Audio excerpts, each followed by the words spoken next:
Joining us on the program right now, very pleased to have with us from the Daily Caller, Mr. Matthew Boyle. How you doing tonight, Matthew? I'm doing well. How are you, Cam? Oh, man, I tell you, this story just keeps growing and growing.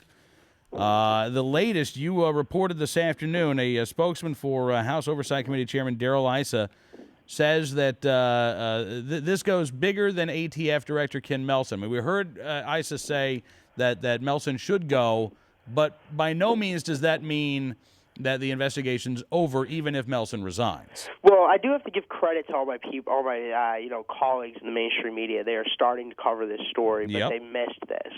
They think, and this has been the headline all week, is ATF Director Ken Melson is expected to resign. Issa finally came out and talked about it this morning on Fox News and called on him to go.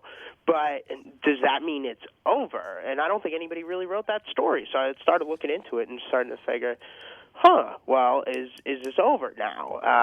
So I started asking around, and I figured, all right, well, let's go ask over at Oversight. And no, they're far from over. It's in, the quote that he gave me was very, very, very, looking for the right word here, Cam, very adamant? colorful. It's quite certain that Kenneth Melson was not the, quote, principal architect of this plan, nor was he the only high-ranking official who knew about or authorized it.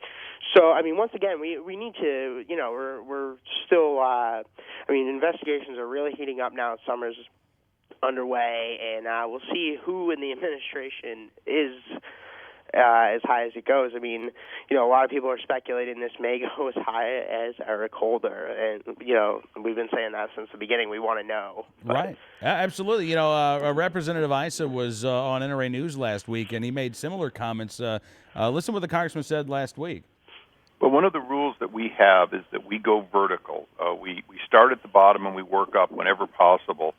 So earlier today I was asked, you're going to have Eric Holder there. And the answer is Eric Holder comes last. We are going to continue to work with whistleblowers, and we're going to continue to go through the chain of people who knew or should have known or we believe knew and get their testimonies. We know it gets all the way to the top. We want to do our investigation the right way. We cannot let go of this. The citizens can't let go of this.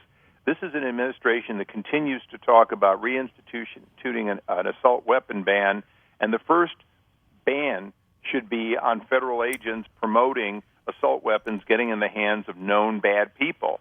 That's exactly where the NRA and the anti-gun groups agree. Bad people shouldn't get guns. This administration gave the worst people 2,500 weapons, and that has to be absolutely be paid for with kinds of firings, and if necessary, even prosecution. And the amazing thing, Matthew, is you heard Representative Issa say, look, this is something that gun owners, gun control groups all agree on. Bad guys shouldn't get guns. And yet, I saw the Brady campaign tweeting today at Darrell Issa, who you didn't call for testimony was Mexican President Felipe Calderon, who, of course, has been using our gun laws and gun owners and the Second Amendment as a scapegoat for the cartel violence for going on 2 years. In fact, roughly right about the time Fast and Furious began. Well, I don't see how Felipe Calderon would be a part of an investigation into the United States Department of Justice. I don't think he's in the United States Department of Justice. I mean, it's a clear attempt to politically misdirect. Sure. That's all it is. They're going to continue to try it. And thus far, they've been unsuccessful at trying to politically misdirect on this one. I mean, this is pretty clear. That this kind of decision came from high-ranking, politically appointed officials in the Obama administration. They were the ones that allowed the guns to get into the hands of the bad guys. That's how it happened. Yeah. We just want to know who.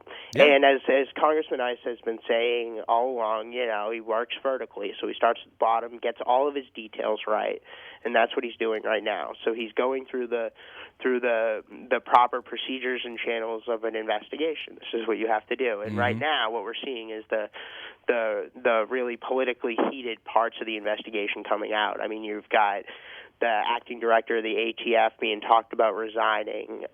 You've got people talking about higher political people coming out. I mean, this is the crux of where things are going. This is how it's happening. And you never know. I mean, this might even go to the White House. We don't know. Well, yeah, you're right. We don't know at this point, and we haven't got a lot of answers from the Obama administration. In fact, Matthew, it's been interesting.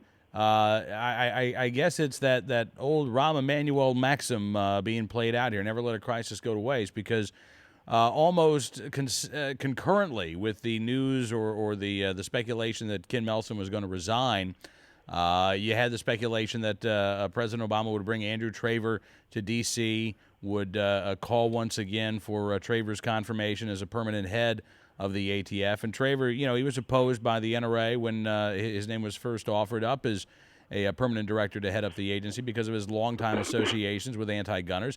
But it looks like the Obama administration is actually going to try to take advantage of a scandal that they created by putting in place an even more ardent gun control supporter to run ATF. Well, yeah, I mean, that's what they do. I mean, they do this in all different aspects of the administration. It's pretty clear. And on top of that, too, they do have Mr. Damage Control running their criminal division, Lanny Brewer. I mean, this guy has quite the history. I've been doing a lot of research into him, and I'm looking into possibly doing a piece on that. But, I mean, the guy, literally has represented some of the most controversial defense cases in his history. Now he's, heading up. I mean, you really think he's not offering his advice on how to play damage control? Well, he represented Roger Clemens. He represented Sandy Berger, who stole, nuclear secrets from the United States and sent them over, or is accused of stealing nuclear secrets and sending them to China. And this is the guy that's at the center of the political part of this investigation. I mean, that's what they do. I mean, they play politics with this stuff. They do, and it was. Were you the author of the piece we were talking about on the last night's program, May the 4th? Daily Caller had a story about Lanny Brewer authorizing a wiretap in Fast and Furious, and when he was asked about this, DOJ said, "Well." Yeah, I wrote a lot about that back when that first came out, and the thing is another thing here with this too is that they're trying to say, oh well, we just routinely sign off on these. Well, whoa, hold on, you're routinely signing off on wiretaps like it's nothing, right? That's another problem in and of itself. But so I mean they're backed into a corner here, and so what they're doing is, the Rahm Emanuel playbook. Let's take advantage of this as much as we can and try to get what we can out of it. Yeah, absolutely. And, Matthew, I know that Representative Issa is, I guess, down in Mexico this week, so the investigations continue. We don't know when additional hearings are going to be held, but we do know that additional hearings are coming. Is that right? Oh, absolutely. We know it. And,